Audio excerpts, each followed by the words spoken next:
हर हर महादेव। श्री वैद्यनाथ ज्योतिर्लिंग। यह ज्योतिर्लिंग बिहार प्रांत के संथाल परगने में स्थित है। शास्त्र और लोक दोनों में उसकी बड़ी प्रसिद्धि है। इसकी स्थापना के विषय में यह कथा कही जाती है। एक बार राक्षस राज रावण ने हिमालय पर जाकर भगवान शिव का दर्शन प्राप्त करने के लिए बड़ी घोर तपस्या की। उसने एक एक करके अपने सिर काटकर शिवलिंग पर चढ़ाना शुरू किया। इस प्रकार उसने अपने 9 सिर वहां काटकर चढ़ा दिए।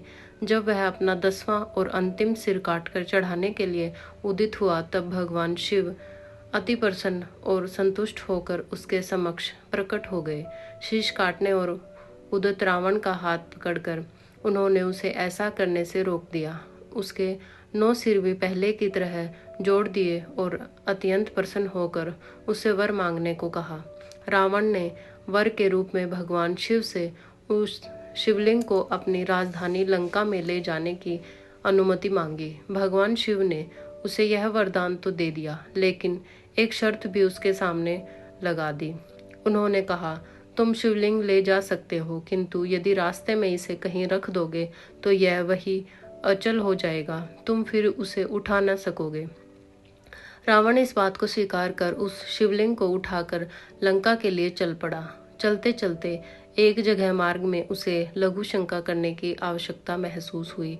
वह उस शिवलिंग को एक अहीर के हाथ में थमाकर लघु शंका की निवृत्ति के लिए चल पड़ा। उस अहीर को शिवलिंग का भार बहुत अधिक लगा और वह उसे संभाल न सका। विवश होकर उसने शिवलिंग को वहीं भूमि पर रख दिया।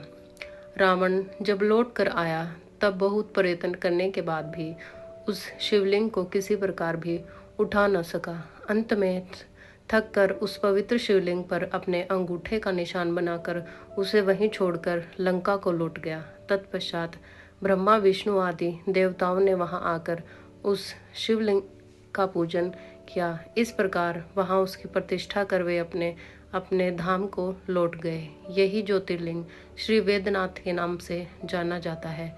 यह वैद्यनाथ ज्योतिर्लिंग अनंत फलों को देने वाला है। यह 11 अंगुल ऊंचा है। इसके ऊपर अंगूठे के आकार का गड्ढा है। कहा जाता है कि यह वही निशान है जिसे रावण ने अपने अंगूठे से बनाया था। यहाँ दूर दूर से तीर्थों का जल लाकर चढ़ाने का विधान है। रोग मुक्ति के लिए भी इस ज्योतिर्लिंग की महिमा बहुत प्रसिद्ध है। पुराणों में बताया गया है कि जो मनुष्य इस ज्योतिर्लिंग का दर्शन करता है, उसे अपने समस्त पापों से छुटकारा मिल जाता है।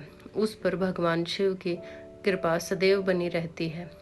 दैविक भौतिक कष्ट उसके पास भूल कर भी नहीं आते। भगवान शंकर की कृपा से वह सारी बाधाओं, समस्त रोगों, शोकों से छुटकारा पा जाता है।